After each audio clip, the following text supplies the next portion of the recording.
ચેતનભાઈ, જયરાજ આહિરના જામીન મંજૂર થઈ ગયા છે. આગળ કેવી રીતના લડવાના છો? હાઈકોર્ટ માટે જવાના છો? એની તૈયારીઓ કરેલી છે?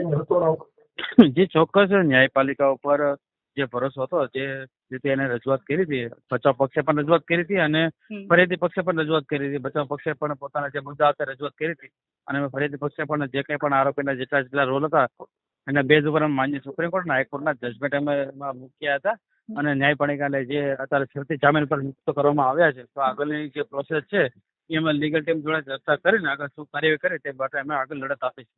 ચેતનભાઈ, કઈ કઈ શરતો છે? એ શરતો તો હજી હાલ ઓનલાઈન હજી અપલોડ કરવામાં આવી નથી, પણ અંદરથી કદાચ વાત કોઈ લીક કરી હોય કે જામીન મુક્ત કર્યા છે, સત્ય પણ હોઈ શકે અને અસત્ય પણ હોઈ શકે, પણ જ્યાં સુધી ઓર્ડર હાથમાં ન આવે ત્યાં સુધી હું પણ ગ્રાહ્ય નથી રાખતો. અચ્છા, એટલે હજી તમારું એવું કહેવું છે કે હજી જામીન મંજૂર થયા એ સાચા સમાચાર નથી? હા, મારા હાથ ઉપર જ્યારે આવે ત્યારે હું હજી માન્ય કરું ને. હજી અંદરથી કદાચ વાત કદાચ લીક થઈ હોય, સત્ય પણ હોઈ શકે અને અસત્ય પણ હોઈ શકે, પણ જ્યાં સુધી ઓનલાઈન ઓર્ડર ન થાય ત્યાં સુધી તો હું કહી કહી શકું. ગઈકાલે તમે જયારે કહ્યું કે કોર્ટમાં તમે ગયા હતા, લીગલ ટીમ લડવા તૈયાર છે, હાઈકોર્ટ સિવાય કઈ પોસિબિલિટી છે? કઈ રીતના લડી શકો તમે વકીલ તરીકે? એ ચોક્કસ. આ લોકો જે શરતો ઉપર જામીન પર મુક્ત કર્યા છે અને જે કંઈ પણ ચુકાદો આપ્યો છે તો એના બેઝ ઉપર હાઈકોર્ટમાં લડત આપી છે કે આમાં આ એટલા મુદ્દા હોવા છે ને એટલે રીતે આ લોકોને મંજૂર થયા છે. એના વિરોધ અમે ઉઠાવીશું અને આગળ કાર્યવાહી કરીશું કે આગળ શું કરવું.